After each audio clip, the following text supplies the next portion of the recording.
كان وفي أي موطن قاتلوهم أينما كنتم حيثما ثقفتموهم فاقتلوهم أينما تكونون فاقتلوا أولئك اليهود.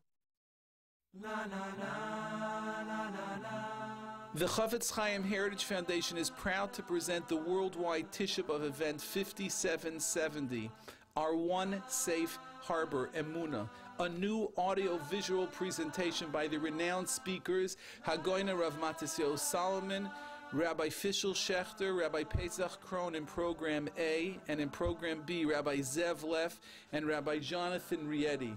Please come to this event that has changed the lives of so many people over the last 17 years. I said, Shmuel, listen to what they're saying. Tomorrow they're going to burn me? That means today I'm alive. Tomorrow they're going to burn me? That means this may be my last Ma'ariv. I'm going to waste my last Ma'ariv. This is my last chance to say Shema Yisrael in this world. I'm going to waste it. So early one morning, the morning of my bar mitzvah, my father goes out, and he's trying to go over there and secretly to get that pair of tefillin.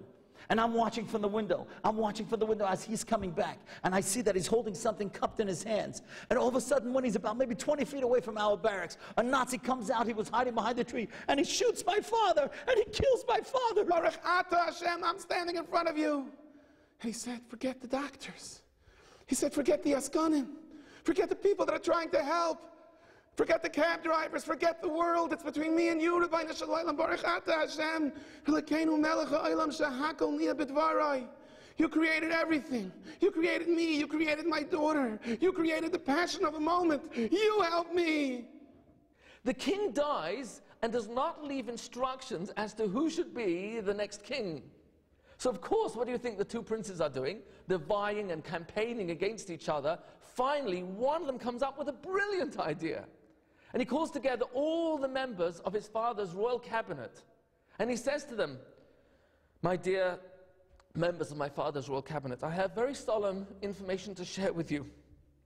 Last night, in my sleep, my father came to me and told me I am the next king. You know what? I'll be the prince. You, in the audience, be the ministers of my father's royal cabinet. Can you prove to me that I did not experience my father, the king, come to me in my sleep last night and reveal that I am the next king? Oh, you cannot prove me wrong. You can't say, actually, Prince, that's not how it happened. I was in the same dream as you and it didn't happen that way. You can't prove me wrong. Oh, what a convenient claim I'm making. A woman had been childless for 12 years, the ups and downs. And now she was sitting by a doctor on Madison Avenue, and the doctor came out, looked at the charts, and he said to her, Madam, please listen to me. I'm saying this for your own good. I want you to give up. Do you understand that? Medically, there is nothing we can do for you. No, don't give me that look. I want to tell you something. When hair will grow in the palm of my hands, that's when you're going to have a child. There was a businessman who had a reservation seat on that plane, and he sees how important it is for this lady to get on the plane. So he goes over to her and he says, look, I have a business meeting. If I don't make it to the business meeting, they'll postpone it. But obviously, you really want to get on this plane. So take my seat. I will take your standby number. If I get on, fine. If not, not. She was so thankful, this made her day.